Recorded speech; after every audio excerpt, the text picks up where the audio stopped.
David breaks his silence, but not to speak to his enemies. He speaks to God. For in thee, O Lord, do I hope, thou wilt hear, O Lord my God. Psalm 38:15. The verse reveals the reason for David's silence before men. He waits for God to answer. The word "for" connects this verse to the previous verses. David explained his silence. Now he explains his confidence. The word "hope" means to wait with expectation. David does not hope in the modern sense of wishing for something uncertain. He waits with confident expectation, for he knows God will respond. In the phrase, "Thou wilt hear, O Lord my God," David addresses the Lord. The expression, "Thou wilt hear," states certainty. David knows God listens. He believes God will respond. The title, "O Lord my God," shows David's personal relationship. David belongs to God. This relationship forms the foundation of his confidence.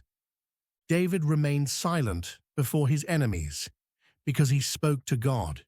He did not answer their accusations because he brought those allegations to the Lord. He did not defend himself because he asked God to uphold him.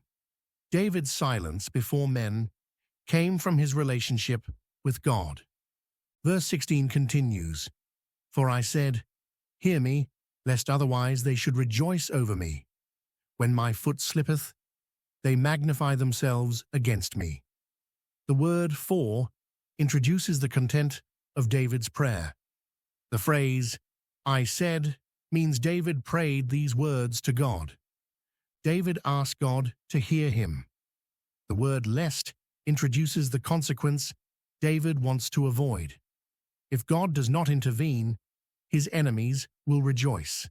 They will celebrate David's downfall and will mock his faith. David cannot bear the thought of God's name being dishonored through his defeat. The phrase, "when my foot slippeth," describes a moment of weakness or failure. The word "slippeth" means to stumble or lose footing. David acknowledges his vulnerability. He knows he can fall and fail. When that happens, his enemies will magnify themselves. They will boast and exalt themselves over David and his Lord. David's concern extends beyond personal vindication. He worries about God's reputation.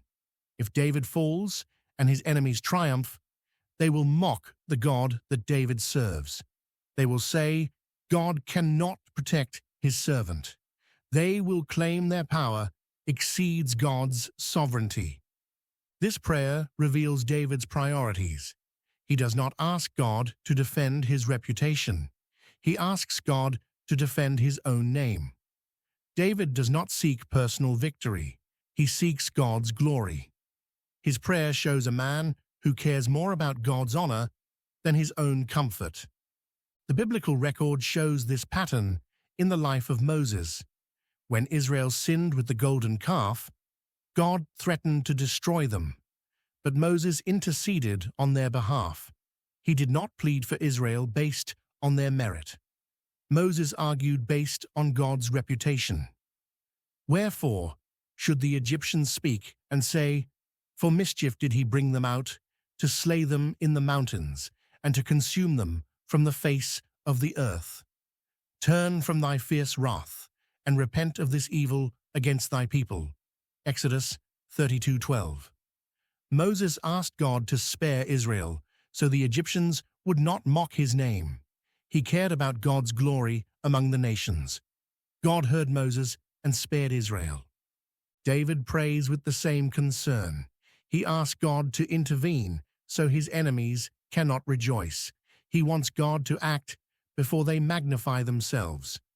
David's prayer shows a man who understands what matters most.